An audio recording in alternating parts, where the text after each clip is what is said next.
Sarah, and then you can hit record.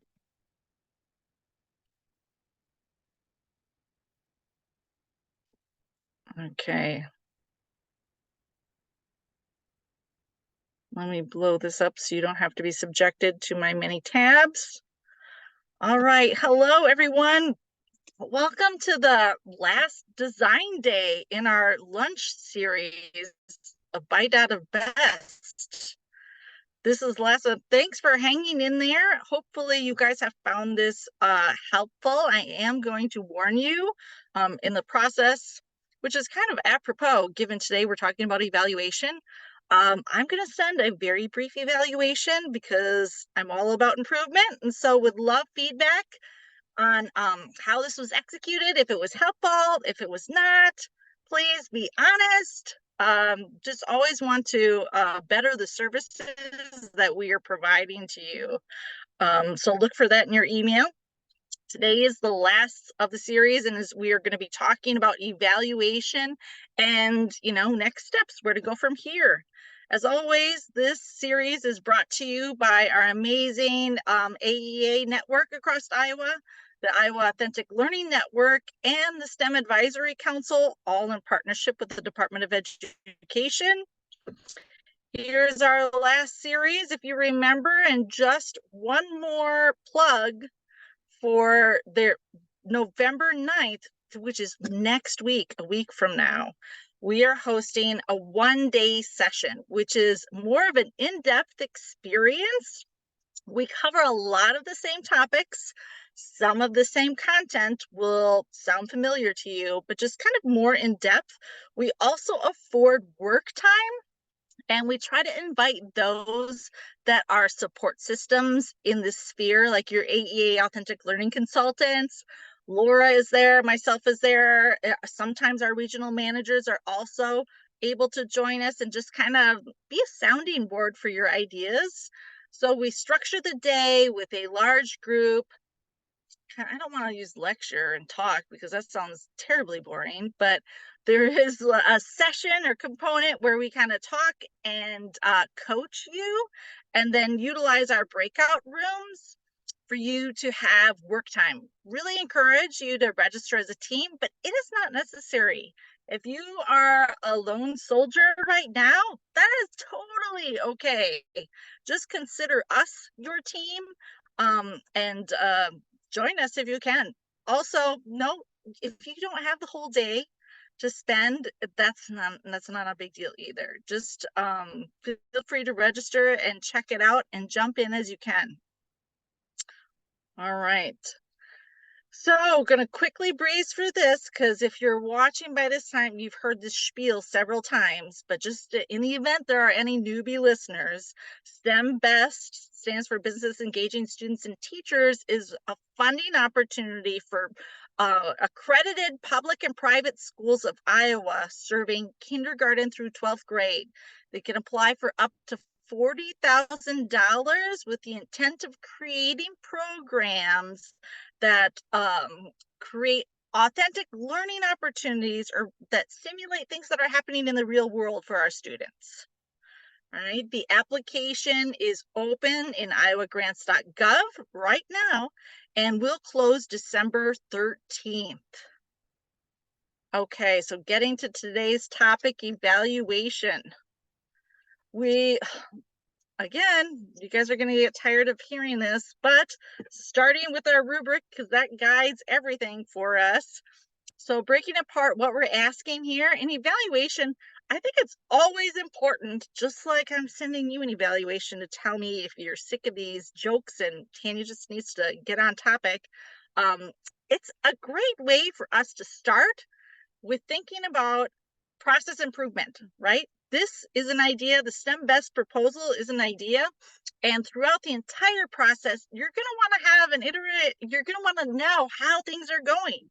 And this isn't a new concept for education. You guys are constantly evaluating and assessing, probably more than you'd like to sometimes in a school day. So we need to apply those same principles to the program. And the parts that we really look for, we try to foster you to think about qualitative data and quantitative data.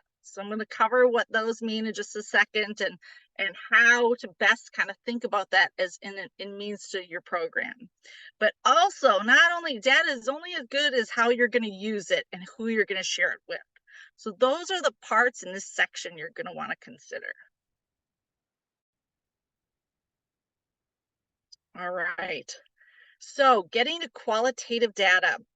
If you are not a data nerd like myself, self-professed, what that means, qualitative data is descriptive and conceptual things that you collect. It's not necessarily numbers as much as experiences and feedback and words. Like you're going to find in my survey I send out to, there's going to be a little qualitative data, and there's going to also be a little quantitative data. So that's what we talk about. These are kind of your user stories. So user stories meaning, who are the people that are involved in the program, and how are you going to know what their experience is like, what they're thinking, what they are experiencing? So that's, everyone's voice that's involved in the program. That's your students, that's your community partners, that's your administration, that's your peers. In order for you to effectively know how your program is doing, and if you're growing in the right direction, and if you're collaborating with all those that you need to be collaborating with, you need to ensure that how you are assessing or how you are collecting those stories qualitatively, you're involving all the important people, right? So, it's always, I think, easy. You're in education. Of course, we're going to want to know how the students are doing. And of course, that's an important part of this. But in order programmatically for this type of experience, what you're really assessing is that collaboration working too? So that's an important part when you're planning and writing this section to think about. And you're going to get tired of hearing me say this, because there is nothing more powerful than the authentic voice that tells the story. So these stories that you are collecting, which is why it's really good to think about it now on how you're planning to collect these stories, because these stories will not only help shape future opportunities for you, future funding opportunities, future collaborations and partnerships, it also establishes a credibility. So if you have a great story, a student story or outcome that comes from your experience, that can engage other future students. It can engage members of your community. It can engage a parent when they see that the work you're doing has an impact. All right, that's my processing pause. Oh, and now this is what happens when Tanya is trying to navigate on her laptop. Okay, quantitative data. What is quantitative data? What's the difference? Truly, these are those numerical values, right? Metrics that can be, metrics that you can apply. And so something to think about when you're trying to assess or plan for the evaluation that you can use in a numeric way is, what are some metrics that you're already collecting? Like I said, I know you guys are doing evaluation already. So what is something you're already doing that maybe you can just build upon? So that way it's not one more thing. Because I know I hear that, especially now from those who are in education, like, wow, this just seems like one more thing and my plate is already full. So be kind of intentional about stepping back and seeing what's being done already and how you might just tweak or build upon that in order to assess what you're building with your STEM Best programming. Another thing to consider is short-term versus long-term outcomes for measurement. There are things that you're going to want to ask and know like immediately. Like if you are starting the STEM Best program new and you have a new partner, you're going to want to know pretty quickly if that partner is seeing much value into the way things are going. Maybe they are not getting much attention from the students, or they haven't heard from their student outreach yet. You're going to want to know that really quickly. So that's a short-term objective, is assessing and knowing the value of that partner, that community partner, and the communication that's happening. That's something short-term. Those are, I see in our proposals, those are some of the easier things to write because we know what our metrics are, what we're going to want to continue to track. But I also want to encourage you to at least start thinking about long-term outcomes. Why? Because those long-term outcomes, they're going to be what propels your program and assures its sustainability. So an example of a long-term outcome, and this is one I cannot, I, as a program manager for this STEM Best program, have an outcome that I am concerned about, and that is where our students are going after programming. So that would still be a long-term outcome for you. Like if your students go through the STEM Best program, where do they go afterwards? Where do they go after graduation? Are they staying in Iowa? Are they in a STEM field? Are they studying? Are they employed? That's an example of a long-term outcome. Why those are important?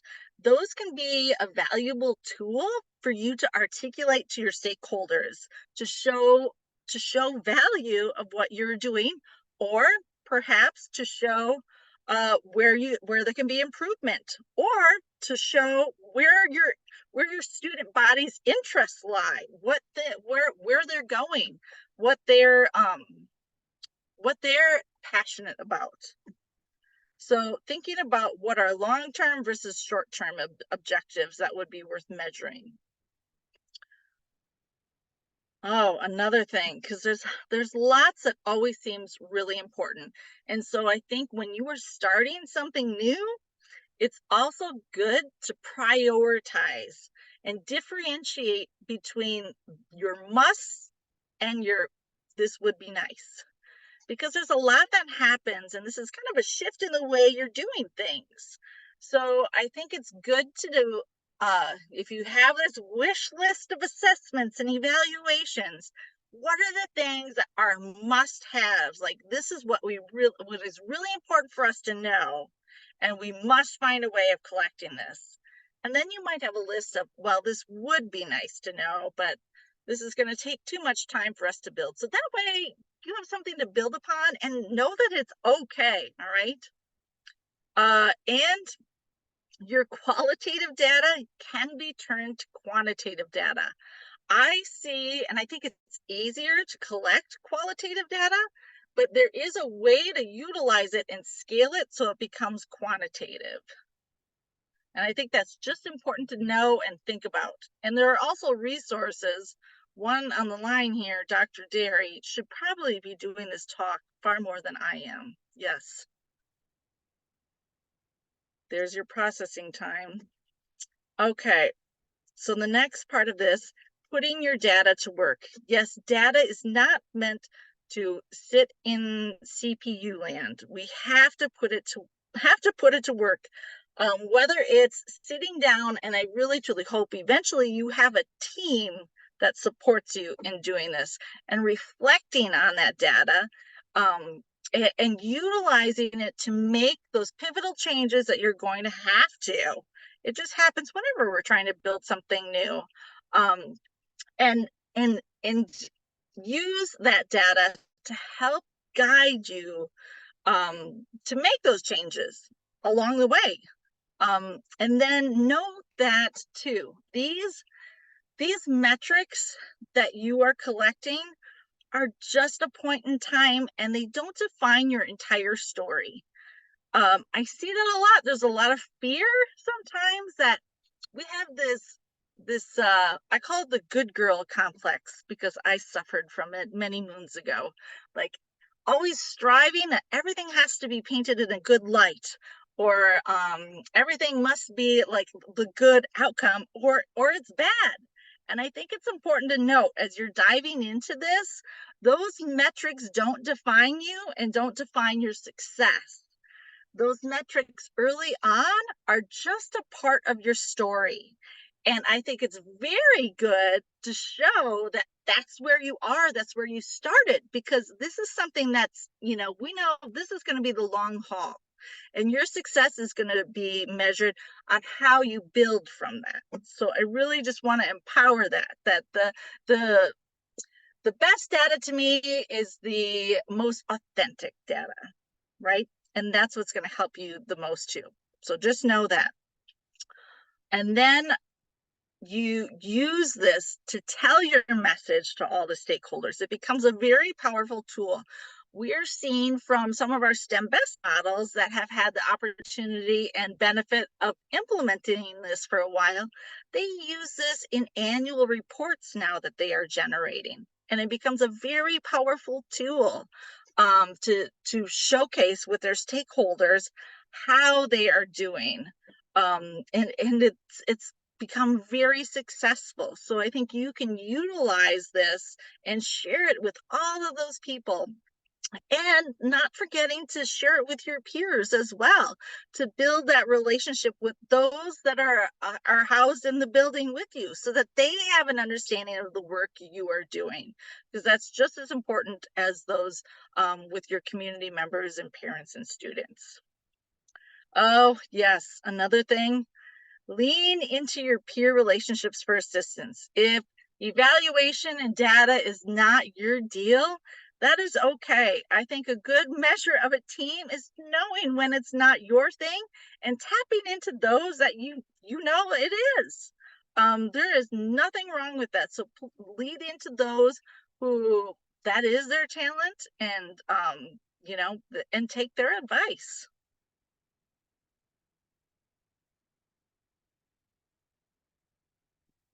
Okay. Next steps. All right. So we've gone through all components of the STEM best proposal. So you have a little bit of snippet from each of them.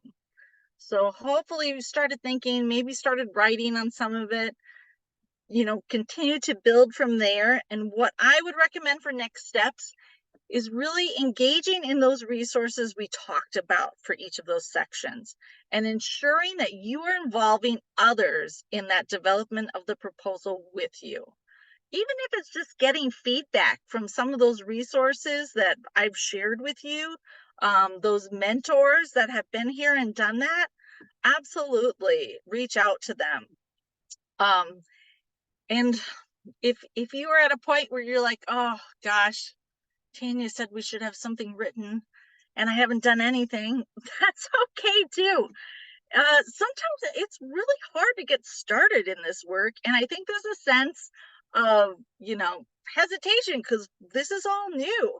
And it takes a lot of courage to put something like this together. So if you're at a roadblock, I want you to please reach out to me or any of those others that are in your network, because we absolutely want to be your cheerleaders in this space. And sometimes that's just what we need. We all need a cheerleader to reassure us that we're on the right track. So some other specific to-dos: establish your iowagrants.gov account. So if you remember, I encourage you to write this in a different platform, whatever platform you're comfortable with.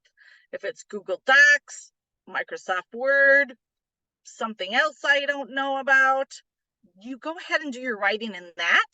So that way you always have your proposal at your fingertips.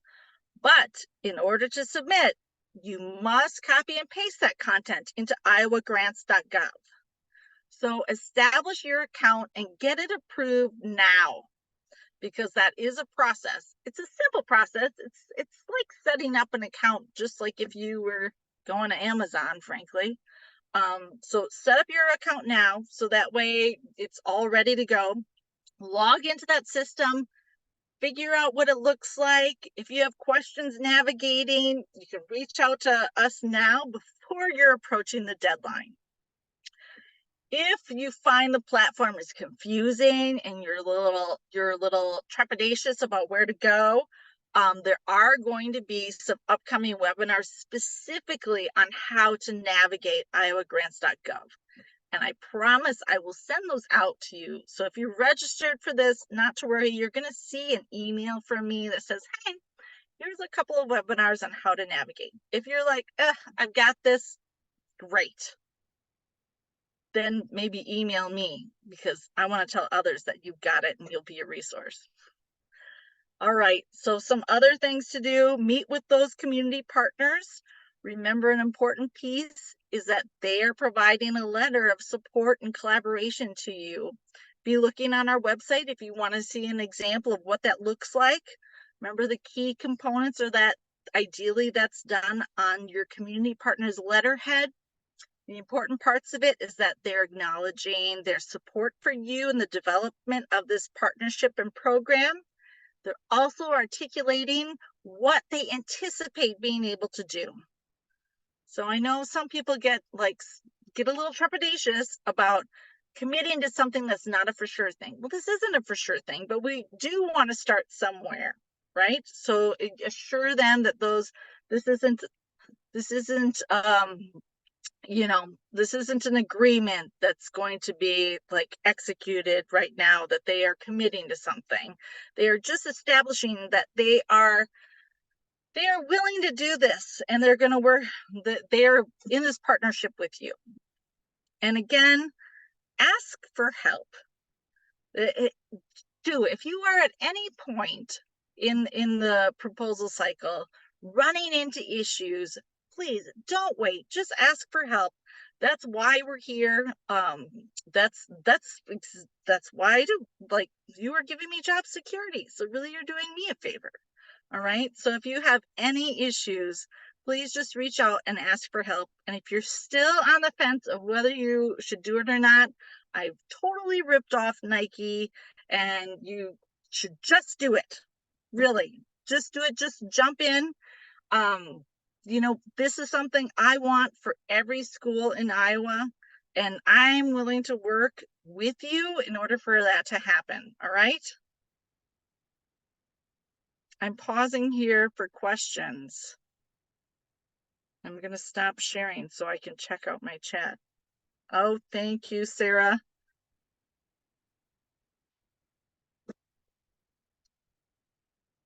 All right. And as a reminder, you'll be sent this recording and all of the slides afterwards. So if there's any other questions, feel free to reach out anytime. Otherwise, I'm giving you 6 minutes of your day, and thanks for tuning in.